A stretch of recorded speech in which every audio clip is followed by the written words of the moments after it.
Dan pemirsa, sebelumnya kami mengucapkan turut berduka cita atas korban dan juga keluarga korban dari kejadian tersebut. Dan kita langsung berbincang mengenai petaka di pabrik petasan Kosambi dengan narasumber yang sudah hadir pada malam hari ini, Bapak Edi Kusuma Wijaya. Beliau selaku anggota Komisi 3 DPR RI. Selamat malam, Bapak.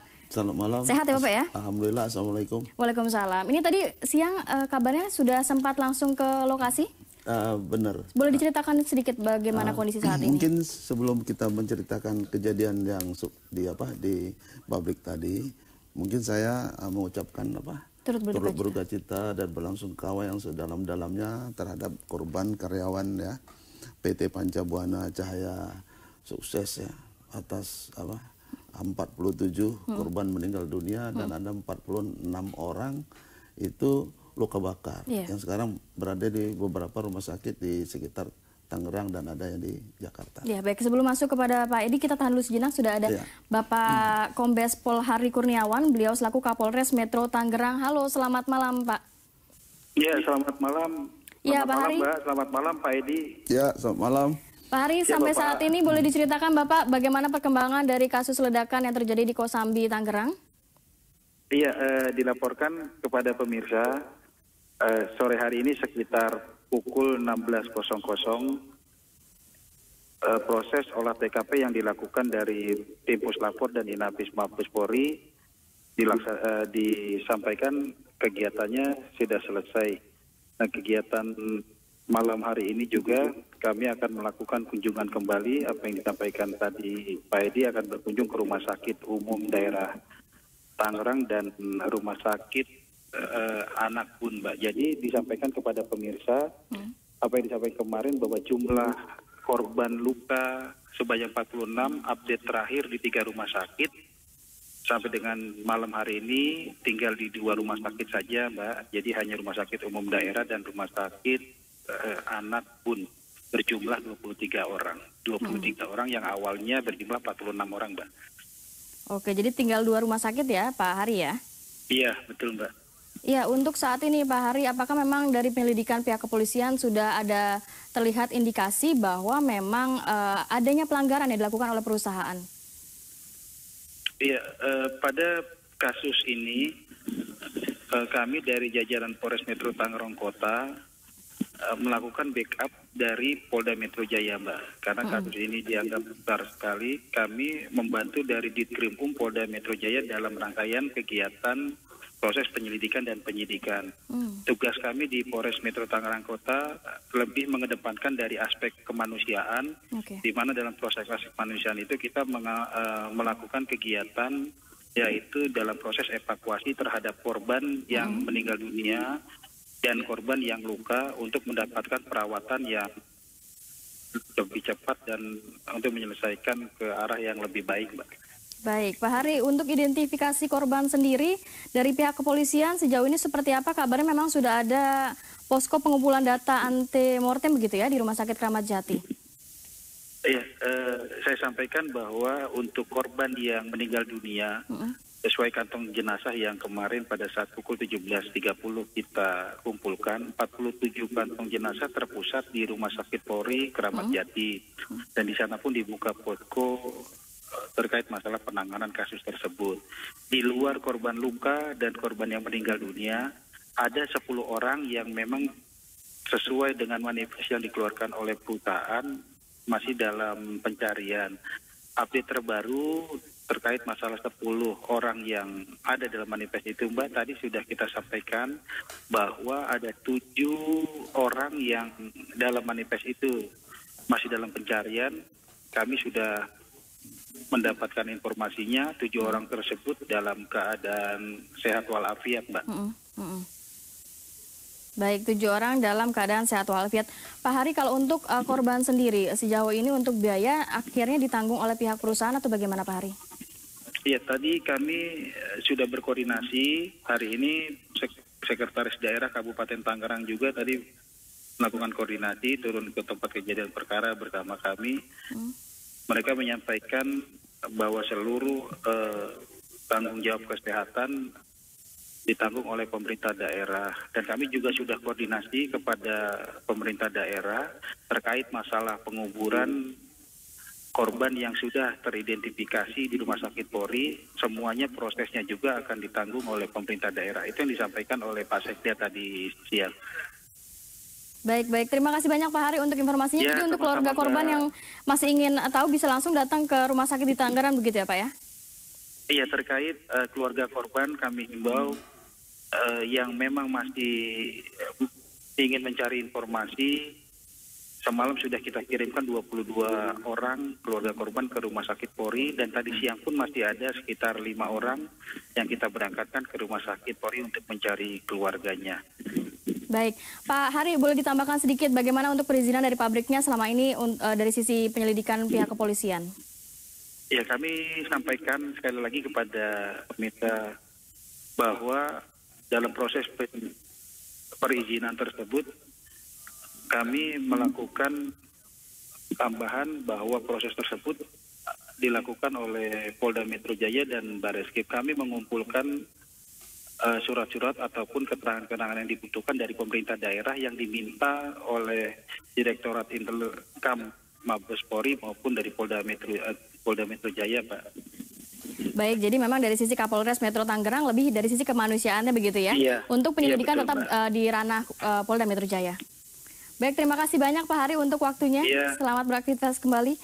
Yaitu Iya, tadi terima Bapak kasih, Kombes Mbak. Pol Terima kasih, Hari Pak Edi. Kurniawan, beliau selaku Kapolres Metro Tangerang, dan kembali kita berbincang dengan Pak Edi. Ini boleh diceritain Pak Edi. Tadi kan memang sudah datang juga langsung ke lokasi. Bagaimana kronologi kejadian dan kemudian kondisi saat itu siang ini di lapangan? Jadi begini Mbak Ratih, tadi saya sudah melihat ke TKP, ke lokasi pabrik PT Panca Buana Cahaya tadi. Kemudian setelah, kalau saya melihat dari kondisi pabrik itu sendiri tadi setelah kebakaran, dapat dikatakan bahwa pabrik itu sudah ludes terbakar, habis terbakar lah. Tinggal sisa-sisa struktur tiang yang dari besi ya. Yang lainnya sudah pada terbakar. Nah, kalau saya lihat secara umum di sana, memang pabrik ini tidak memenuhi persyaratan khusus ya untuk sebagai pabrik kembang api atau petasan. Kenapa saya katakan demikian? Karena pertama saya lihat dari segi plan protection-nya pabrik itu. Kemudian saya lihat juga dari segi escape kalau terjadi hal-hal yang tidak diinginkan seperti itu. Kemudian saya pelajari juga tadi dari segi persiapan kalau terjadi emergensi seperti kejadian itu. Nah, ini kelihatannya pabrik ini tidak siap. Kemudian ledakan itu setelah saya tadi kebetulan di sana sudah ada tim ya, sudah ada tim dari Lapor Polri dan kemudian tim dari Inapis Polri yang dipimpin oleh Kapolres tadi, kebetulan Kapolres ada di sana, kemudian juga ada penyidik-penyidik dari Polres Tangerang di sana. Saya mencari informasi sedikit di sana. Memang sumber ledakan itu dari pengolahan bahan peledak itu yang dimatangkan untuk dijadikan. Dalam arti bahan bakunya begitu ya? Bahan baku itu untuk dijadikan kembang api. Oke, berarti tadi di poin dari Pak Edi memang selain dari plan protection, escape, dan emergensinya tidak ada, juga memang sumber ledakan dari bahan baku. Nanti tahan dulu sedang, kita akan sambung lagi di segmen berikutnya. Dan pemirsa tetap bersama kami, kita akan segera kembali usai yang satu ini. Jangan dengan Bapak Edi Kusuma Wijaya, beliau selaku anggota Komisi 3 DPR RI. Kembali lagi Pak Edi, tadi udah katakan memang ternyata setelah melihat kondisi langsung di lapangan, begitu di pabriknya, ada beberapa pelanggaran yang dilakukan oleh perusahaan. Kemudian diceritakan oleh Pak Edi tadi memang ternyata dari pusat bahan baku yang membuat ledakan itu terjadi. Iya. Jadi bahan baku kembang api ini itu kan sedang diolah, sedang dalam suatu proses pengolahan ya. Di sana dia yang meledak. Kemudian yang mau saya katakan juga bahwa pabrik ini tidak memenuhi persyaratan sebagai industri kembang api maupun bahan peledak, misalnya petasan ya. Kenapa saya katakan kayak gitu, seperti itu? Kenapa? Atap daripada pabrik ini itu masih seng. Jadi seng itu kan panas. Makanya di dalam aturan pendirian suatu industri ya, yang berkaitan dengan bahan peledak, yang kemudian berkaitan dengan api, berkaitan dengan air, itu ada peraturan khususnya. Ada perencanaan matang gitu ya? Ada plan protection khususnya. Nah, seperti gedung yang terbakar ini ya, itu sudah terbakar, dia bentuknya letter U dan api menyala-nyala kan ke depan. Sebagian daripada karyawan sudah terbakar, sebagian yang masih di tengah ini, dia kemana, ke kiri kalau bisa, ke Tapi depan. memang akses pintu utama itu memang tertutup, Pak Edi? Sudah ada api dari samping sini depan, karena kan ini kan bahan yang sangat mudah terbakar ya. Kemudian ada di bagian kiri daripada gedung itu ada yang tidak terbakar, karena ini bahan yang sudah jadi, yang sudah dibungkus-bungkus, jadi tidak begitu bakar, sempit. Dan di sinilah kesempatan daripada karyawan berteriak-teriak. Ya. Kemudian di sekitar situ ada satuan Brimob yang sedang standby di situ dalam rangka persiapan pengamanan. Melihat situasi kondisi itu, ada gedung yang dijebol, ada tembok yang dijebol yang di sebelah kanan daripada pabrik. Nah disitulah baru bisa karyawan itu meloloskan diri. Tapi sebagian sudah dijilat oleh api, ada yang udah terbakar bajunya. Jadi korban yang selamat memang karena pembobolan tembok yang dilakukan oleh Brimob yang sedang berjaga begitu. Karena ya? yang ke depan itu kalau menurut keterangan dari para yang diambil saksi di sana, itu hanya bisa 10 orang yang lewat. Karena api itu sudah lidah api itu sudah menjilat-jilat ke sana. Pak Edi, selain memang tadi disebutkan beberapa perizinan mungkin yang masih juga belum sesuai begitu oleh perusahaan, apakah memang Anda melihat ada pelanggaran karena memang kabarnya ada pekerja anak-anak di bawah umur begitu, Pak Edi?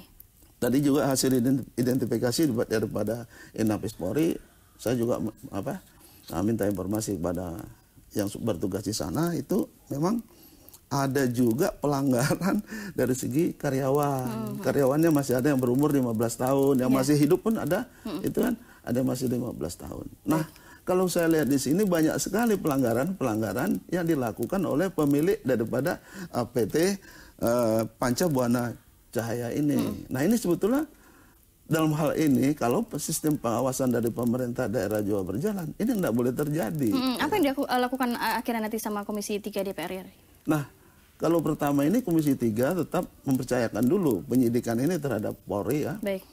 Itu penyidik Polri dari Polda Metro, kemudian tadi Polda Metro sudah mengerahkan inavisnya, sudah mengerahkan lapornya untuk melakukan penyidikan ya. Termasuk itu nanti tentang kesalahan-kesalahan yang lain, misalnya tentang perizinan, surat-surat perizinan, kemudian tentang pemberlakuan terhadap karyawan yang umur masih 15 tahun dan jadi memang sebenarnya itu. Pengawasan dan juga sanksi tegas harus dilakukan begitu ya, melihat ternyata pabrik mercon yang terbakar ini tidak hanya satu, ternyata sudah ada di Pekanbaru, Sukabumi. Dan kejadian terbakarnya pabrik mercon, terbakarnya pabrik kembang api di Indonesia itu sudah sangat sering. Sudah sangat sering. Itu menjadi PR pemerintah begitu ya, Pak Edi ya. Dan sebetulnya ini sudah dilarang sama pemerintah. Baik. Terima industri seperti ini. Sayang sekali waktu kita sangat terbatas, Pak Edi. Terima kasih banyak untuk waktunya, Pak.